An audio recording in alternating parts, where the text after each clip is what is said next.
po si Mr. Rafael Laki sa katira sa Pucanon, Aritao, Nueva Vizcaya. Meron po tayong 30 sow level.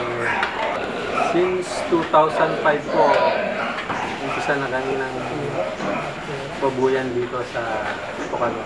Since 2014.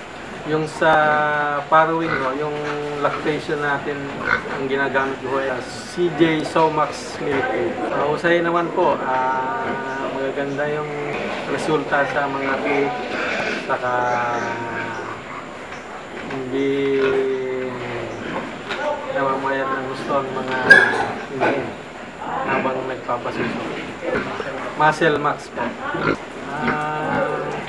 Mahusay naman po ang performance.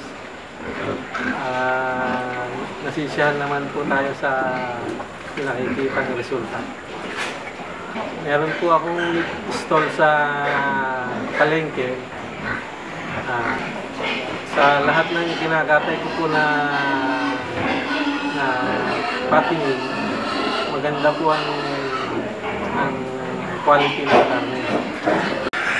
Lahat ng mga personnel na tumutulong sa akin, madali ho sila yung tawagan o yung bawang may problema.